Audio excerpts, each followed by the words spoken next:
بسم الله الرحمن الرحيم. السلام علیکم ورحمۃ اللہ. یہ ڈاکٹر فضل الہی صاحب کا آفیشیل یوٹیوب چینل ہے. اس کو لائک، سبسکرائب اور شیئر کریں اور بیل آئیکن پریس کریں تاکہ نئے آنے والی ویڈیوز کا نوٹیفیکیشن آپ کو موصول ہو سکے. جزاکم اللہ خیر.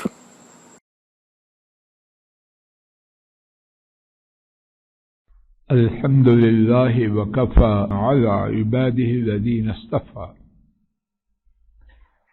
أعوذ بالله السميع العليم من الشيطان الرجيم. سورہ پارہ سورہ مریم آیت شریفہ نمبر 42.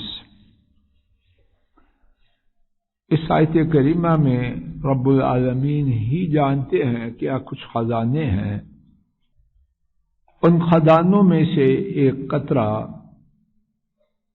بہت ہی زیادہ اہمیت والا اور اس کے بارے میں غفلت میرے گمان کے مطابق بہت زیادہ. آیت کریمہ کے الفاظ شریفہ کے معانی بامحاورہ ترجمہ سماعت فرمائیے، پھر انشاءاللہ الرحمن کچھ مزید بات کے بعد اس عظیم بات کی طرف آنے کا انشاءاللہ ارادہ ہے. اللہ کرے کہنے سننے میں میرے آپ کے لیے خیر ہو. اس جب قال انہوں نے کہا، کنہوں نے؟ ابراہیم علیہ السلام نے، لأبی ہے اپنے ابو کے لیے، اپنے والد کے لیے، یا اباتے اے میرے ابا، یا اباتے اے میرے ابو، اے میرے ابا. اصل میں تھا ابی، تو یہ کو ہلکا لفظ بنانے کے لیے اباتے کہہ دیا، اور یہ عام دستور ہے عربی. اے میرے باپ، لما کیوں، لما کیوں، تعبدو آپ عبادت کرتے ہیں، ما لا اس چیز کی لا یسمع وہ سنتا نہیں، ولا یبصر اور دیکھتا نہیں، ولا یغنی اور نہیں کام آتا، ان کا آپ کے شیئا کچھ بھی. بامحاورہ ترجمہ، جب انہوں نے اپنے والد سے کہا اے میرے باپ، آپ اس چیز کی عبادت کیوں کرتے ہیں جو سنتی نہیں اور جو دیکھتی نہیں، اور نہ ہی آپ کے کسی کام آتی ہے. اس آیت شریفہ میں ابتدائی سے یا اباتے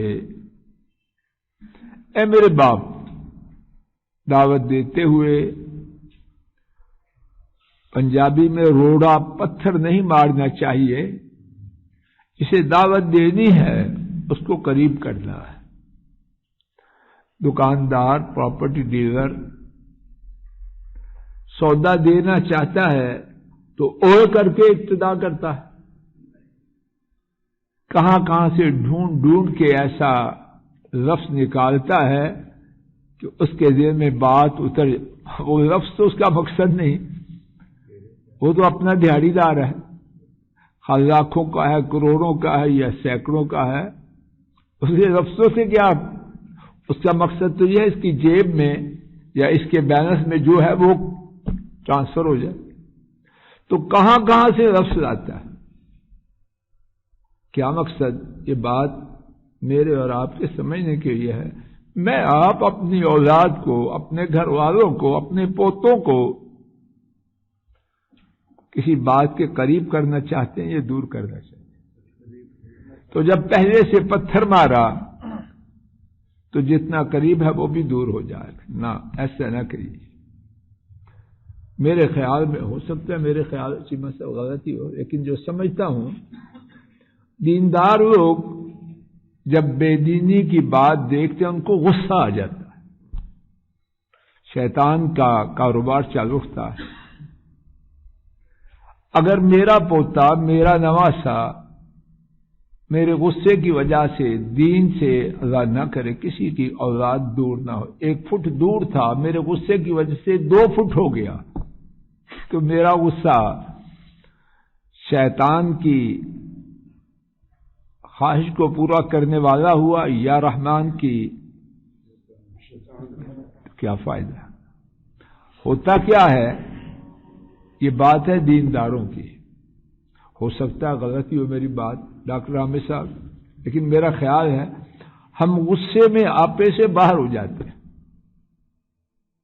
اور بسا اوقات تو یہ بھی سننے یا دیکھنے میں آتا ہے کہ اتنا باہر ہو جاتے ہیں خود دین سے بھی باہر ہو جاتے ہیں. زبان سے ایسی گفتگو نکالتے ہیں جو دین کی دعوت دینے والا تو دور کی بات، عام شریف انسان کو زیب نہیں دیتی. اب گندی گالی دینا یہ دین کی دعوت دے رہا ہے، خود دین پر چل رہا ہے. نہ، ایسے نہ کرے. دین، اور اس کا یہ معنی بھی نہیں کہ ہمیشہ پیاری کرنا ہے، مارنا بھی ہے. اسلام میں مار بھی ہے، سختی بھی ہے، اور اسلامی ریاست گردن بھی کاٹے گی، لیکن وہ بات کی بات ہے. آغاز تیر چلانے سے نہیں، آغاز کھینچنے سے. پھر اس کے بعد کے معاملے میں تفصیل ہے. تو ابراہیم علیہ السلام کا باپ مشرک ہے، اس سے بڑا کائنات میں کوئی گناہ نہیں. اور ابراہیم کون ہے؟ ابو الانبیاء ہیں. نبی پاک صلی اللہ علیہ وسلم کے بعد توحید کی محبت ان سے زیادہ کس انسان کے دل میں ہے؟ میرے رب میں تو کوئی نہیں. تو توحید کی شدید محبت اور شرک کی شدید نفرت کے باوجود مشرک باپ سے گفتگو کا آغاز کیسے کرتے ہیں؟ کیا بات. ابھی ہم تو نہیں، یعنی اسی سبق، ان آیات میں آگے دیکھیں، 1 دفعہ نہیں کہا اے میرے باپ، 4 دفعہ. ایک ہی مجلس میں بچوں نے جب کچھ لینا ہوتا ہے، چھوٹے ہوں یا بڑے، تو کتنی دفعہ کہتے ہیں ماما جی، ماما جی. اور جب مقصد پورا ہو جائے تو 1 دفعہ ماما کہتے ہوئے کہتے ہیں کیا خواہ زبان خراب ہو گیا. مقصد ہو تو بار بار نکلتا کہ نہیں؟ تو ابراہیم علیہ السلام کا مقصد ہے. کیا مقصد ہے؟ بابا سے کوئی پواڑ نہیں مانگ رہے ران صاحب. کیا مانگ رہے ہیں؟ کہ بابا توحید والا بن جائے. یہ ادب اور یہ تڑپ ایک بات کرنی چاہیے. اور ضروری نہیں کہ اس تڑپ اور ادب کا اثر ہو ابراہیم علیہ السلام کے باپ پر ذرہ اثر نہ ہو. بعض لوگ یہ بھی کہتے ہیں جو بات دل سے نکلے دل میں پہنچے، ضروری نہیں. کہتے ہیں نرمی اور پیار اسے بندہ یقیناً مانتا ہے. نہیں، دیسی باتیں سارے نہیں مانتے، لیکن امکانات نرمی اور پیار میں زیادہ ہوتے ہیں اور سختی میں امکانات کم ہوتے ہیں. لیکن جب ضرورت ہو سختی کی پھر تو اس وقت نرمی کرنا حماقت ہے. یہ مستقل موضوع ہے. اس کے بعد دیکھیے لم تعبد ما لا يسمع ولا يبصر. آدمی جو کام کرے اس کی کوئی علت، کوئی سبب، کوئی کاز ہوتا ہے کہ نہیں؟ ایسے ہوتا ہے. عقل مند آدمی جو کرتا ہے کسی مقصد کے لیے کرتا ہے. تو ابراہیم علیہ السلام اپنے ابا کی توجہ اس طرف کرتے ہیں. آپ ان پتھروں کو پوجتے ہیں تو کیوں پوجتے ہیں؟ اور اس کے سوال کو مزید اجاگر کرنے کے لیے 2 باتیں سامنے رکھتے کہ یہ پتھر کیسے ہے. نہ سن سکتے ہیں نہ دیکھ سکتے ہیں. باقی جو باتیں ہیں وہ بعد کی ہیں. اور پھر آدمی جو کرتا ہے اس سے کچھ فائدے کی امید رکھتا ہے. عام طور پر جب سلام لیتے ہیں دنیا دار لوگ تو سلام میں جو گرمی ہوتی ہے اس سے آدمی اندازہ کر لیتا ہے کہ نہیں کتنا فائدہ چاہتا ہے اس سے. ہاتھ چھوڑنے کو نہیں آتا انگلیاں نہ توڑ دے اتنا زور سے اتنا اس کی اداسی ہے. اور جب مقصد نہ آئے گا پیچھے ہی ہو جائے کیوں تکلیف دے رہے ہو مجھے ہاتھ میرے میلے ہو جائیں گے ویسے بھی کورونا کے دن. تو یہاں ابراہیم علیہ السلام بلا یغنی عنک شیئا اس کی عبادت کر رہے ہو جو آپ کے کسی کام نہیں آتا.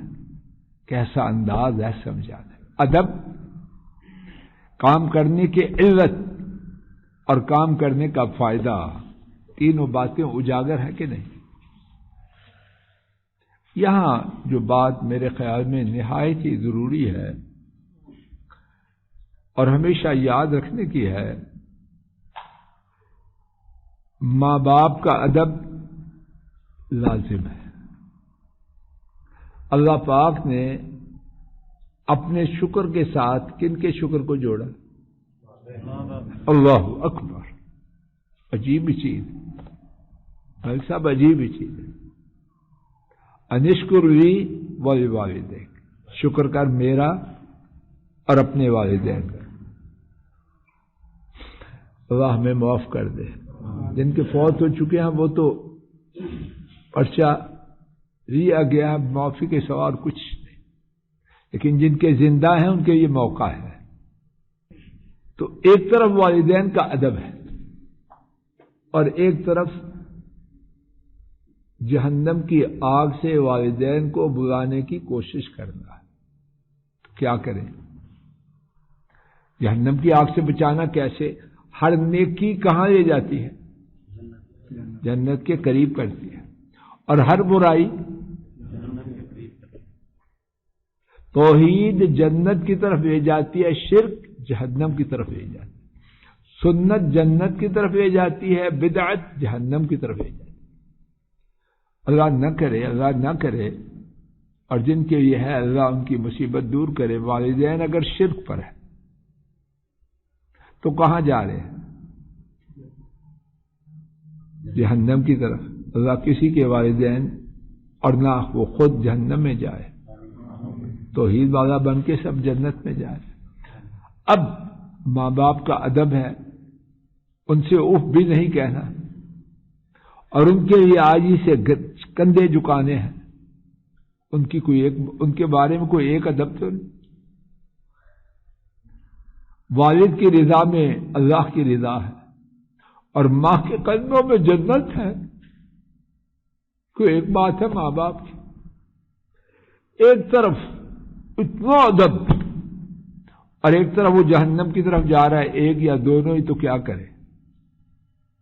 لوگوں کی ایک بڑی تعداد نیک نیتی سے یا مکاری سے کہتے دانا ہم نہیں کچھ کہہ سکتے بے ادبی ہو جائے گی. تو کیا یہ ٹھیک ہے؟ سماعت فرمائیے اور نکالیے میرے ساتھ سورہ توبہ کی آیت شریفہ 113 اور 114. ما كان للنبي والذين آمنوا ان يستغفروا للمشركين. نبی اور کسی ایمان والے کے لیے یہ جائز نہیں کہ وہ مشرکوں کے لیے دعائے مغفرت کریں کہ اللہ ان کو معاف کر دے.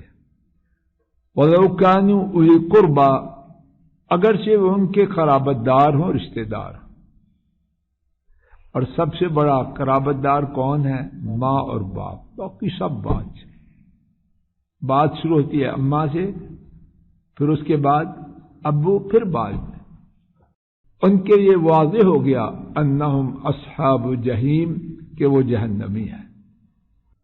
قرابت دار خواہ اماں ہو خواہ ابو ہو خواہ دونوں ہو یا کوئی اور ہو اگر قرابت دار ہیں لیکن مشرک ہیں تو ان کے لیے دعائے مغفرت کی اجازت ہے؟ جواب دیجیے۔ اللہ اکبر۔ اب یہ جو ماں باپ کے ادب کا نعرہ بلند کرتا ہے، یہ سوچے کہ اگر اس کے ابو یا پیاری اماں فوت ہو گئی شرک کرتے ہوئے تو جنازے کا اعلان ہوگا تو یہ نماز جنازہ پڑھ سکتا ہے کہ نہیں؟ پڑھے گا تو گناہگار ہوگا۔